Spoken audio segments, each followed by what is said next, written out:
Joined here with head softball coach Susan Cassidy-Lyke. Before we run through the questions, Coach, give us your thoughts following the comeback win over Campbell. Yeah, very exciting for us and very encouraging. We talked about a lot that we had to get back to what we know what to do, playing good defense and passing the bat along in offense. And we said we just have to do that today. Yesterday was yesterday, today is today. And I felt like we did that, so I feel real good about it going into tomorrow. Questions? After yesterday, a run rule loss, what was the mentality coming into today, shaking that off and coming out and performing today? Yeah, we talked about that a lot, and really I felt like yesterday we put the pressure on ourselves. There was no need to put pressure on, but I think with all the fanfare of the opening up of the field and all, I think we got out of sync with our own game, and we played their game, and that's always difficult. So we just said, you know what, yesterday was gone. Today we just got to play the way we know how to play, and I feel like we went out and did that today.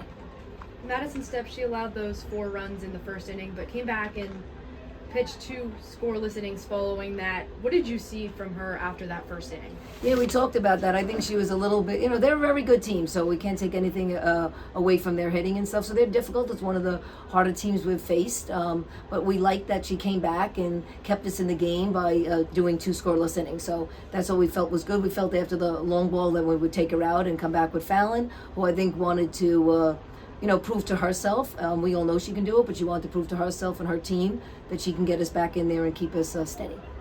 Yeah, Emma Fallon in that relief appearance, what did you see out of her today? Well, that's it. A little bit of fire, right? Like she wanted to get back there, and I do think we've talked about this. We have an opportunity to score when we put the ball in play. Things happen, right? They made some errors, so we just tried to get back to that. And once we had taken the lead, it was perfect for her to come in to hold it for us.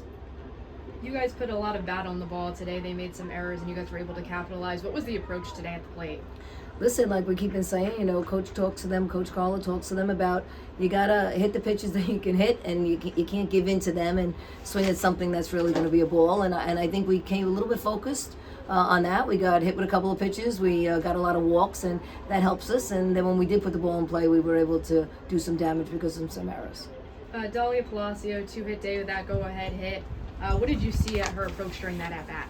Yeah, listen, she's always going to be aggressive, and we know that, and I feel like she wanted to make sure, we had bases loaded, I think twice, and second and third once, and we really didn't come out of it with a lot of runs, so she knew she had to help us out there, and she stayed focused and swung at the pitch she knew she could do something with.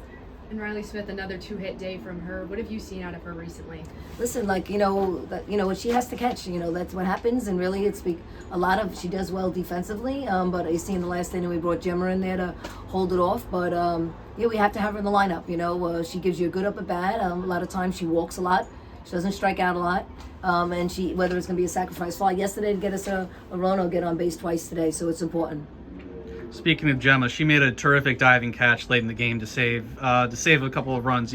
She's made a few of those in conference play. What have you seen? How does it feel to have someone that athletic, where she can come in, she can catch, she can play the infield if you need to play the outfield if you need them? Yeah, it's great, and she knows that. She always says, I want to make myself hard to not go into the lineup because I can do a lot of different things, and she's exactly right. She's played third base first, she's played right field first, I've had her in left field, and she can catch. So I feel confident with her out there. I guess she's a jack of all trades, but and definitely has a lot of speed, so that really helped us out in right field big time. And tomorrow is the deciding game of the series. They're probably going to throw their best stuff at you. What's the approach going into tomorrow? Well, it's anybody's game. We talked about that. Tomorrow's tomorrow, obviously. We're just happy that we gave ourselves a chance to make that a good game where we could try to win the series. So we're just gonna go out with the same mentality that we always go out with. And tomorrow's is Alumni Day and Bill Edwards Day, the official ribbon cutting ceremony for the redone Bill Edwards Stadium. What are you looking forward to? Meeting the alumni, meeting the past of Hofstra coming back here. Yeah, well, we've been talking to a bunch of the alumni. I think they're really excited to come back and see the field. We had a couple of them back here yesterday. Some of them are here again today. But we want to make sure that we celebrate them and appreciate. We've talked to the kids about the numbers that have been retired here and the All-Americans that have played here. And obviously, you can't forget all the great seasons that Coach Edwards has had and the opportunity to celebrate him on Bill Edwards Day and on his field. And, he's been out here yesterday and today, and I think he looks at the field and says, he gave us the thumbs up approval, so we're happy about that. Thanks, Coach. Congrats on the win. Thank you.